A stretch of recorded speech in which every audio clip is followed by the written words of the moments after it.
Well, good afternoon and welcome to our High Rock weekly client video. If you want to skip over any part of this, feel free to use the fast forward control on your screen. Otherwise, sit back and enjoy. Each week, we try to talk about what we see developing in the global economy, financial markets, and the world of wealth management, and how all of this impacts our decisions on the best courses of action for our and your investment strategy. I'm Scott Tomlinson, and normally joining us would be my partner and colleague Paul Tepsich, the founder of High Rock, but he is preparing to be the guest host on BNN tomorrow morning at 6 a.m., so he's preoccupied with preparing for that. Our certified financial planning professional and wealth forecast specialist, Bianca Tomlinson, is also in the house. If you are with us for the first time and would like a little more information about our private client services and our disciplined investing strategy, we have a separate introductory webinar that will provide you with this, and all you need to do is visit the homepage of our website and click on the Introduction to High Rock Private Client button. So let's review our key themes of 2017. We think that a tactical approach to portfolio management helps to reduce the risk. Inflation has remained subdued, putting central bank monetary policy making to the test. Interest rates in Canada and the US have been rising, and this has increased the cost of borrowing with global debt levels at record highs. Stock price valuations are stretched, pushing risk to higher and higher levels. Making America great again has President Donald Trump pushing protectionist policies and stirring up international animosity. We are focused on trying to keep our exposure to greater amounts of risk as low as possible. Over longer time periods, the chart you're looking at is a 4-year chart. This is how we're able to generate superior client returns relative to the risks that we take.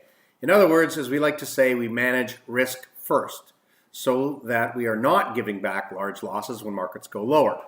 In this chart, the High Rock client has achieved both a better total average annual return and a better risk-adjusted return than a comparative 60% equity, 40% fixed income benchmark. Again, this is over a 4-year time period. The point here is that we can't force opportunities in the short term. We have to wait for the market to give them to us, and that's what we do, and we do it well. In past webinars, we have discussed the significant excess liquidity that is in the financial system as a result of years of extraordinary, easy monetary policy from central banks on a global scale. We also believe that all of this liquidity has made the historical stock and bond correlations less reliable and potentially made traditional balanced buy and hold portfolios subject to considerably more risk in the US and in Canada. The strength of the Canadian dollar versus the US dollar has impacted Canadians' globally diversified portfolios when they are consolidated in Canadian dollars, highlighting the need to understand all the risks at work, including foreign exchange risk. Having a more tactical approach to investing allows us to not have to depend on the now less reliable old correlations, which do not appear to be mitigating risk for balanced portfolios as well as they did historically.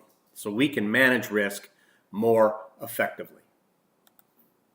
And we remind you all that historical returns are no guarantee of future returns. But as you know, at High Rock, we do work very hard to provide our clients with the best possible risk-adjusted returns. And we also remind all of our clients that we are diligently working toward achieving your specific long-term goals as set out in your wealth forecasts. Now, these goals are intended to be achieved over longer time horizons than those that we might achieve in a single year. If you wish to review your wealth forecast and any part of your strategy, we are always available to do so. So just let us know.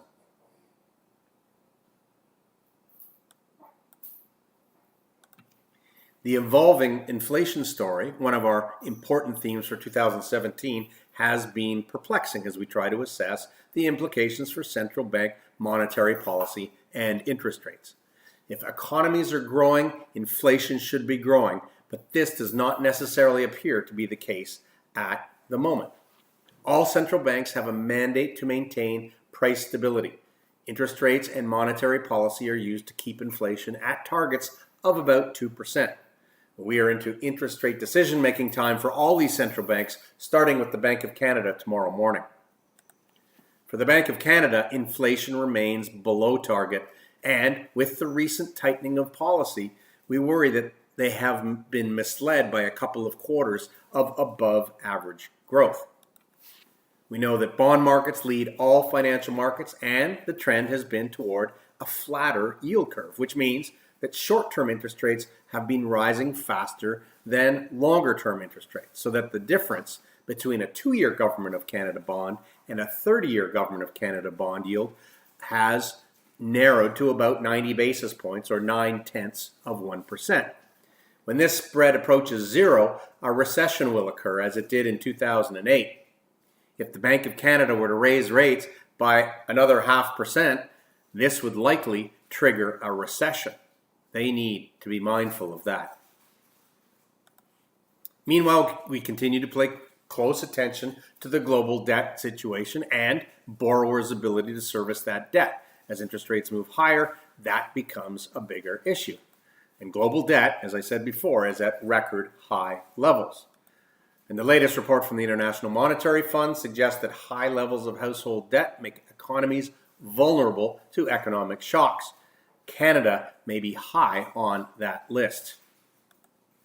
And for quite some time now, we have been suggesting that stocks, especially U.S. stocks, are expensive. Earnings are expected to grow at a rate of about 10%, even though the economy is only expected to grow at about 2%. And the fundamentals suggest that forward stock price valuations are stretched and extremely expensive. Turning to the geopolitical stage, well, the Trump administration continues its struggle to move its agenda forward. Healthcare reform did not happen. Tax reform is now on the agenda, but it too faces its hurdles. And the feud between President Donald Trump and Senator Bob Corker escalated today, with the president calling the senator incompetent and Corker accusing Trump of debasing the nation in an angry back and forth that could complicate the Republican Party's path to tax overhaul. And after 3 rounds of talks, it is becoming evident that President Trump's Buy America position could jeopardize the North American Free Trade Agreement. So here at High Rock, we continue to work hard to get portfolio growth, but we also are uncomfortable with the risk at current high levels. So we remain prudent with how we are putting our and our clients' money to work. Well, as always, we want to thank you for taking the time out of your busy schedules to tune in. We've been trying to make our webinar, we've turned our webinar into a video, focusing on topics that we think are worthwhile. We certainly appreciate all of your ideas, what you might want us to discuss, and certainly feedback with what you think of our new video presentation method. We will be back next week with another. Hopefully Paul will be with us then, and we'll have more of a two-way discussion. But this is Scott Tomlinson, and on behalf of my colleagues Paul and Bianca, we want to wish you a great rest of the week and a wonderful weekend.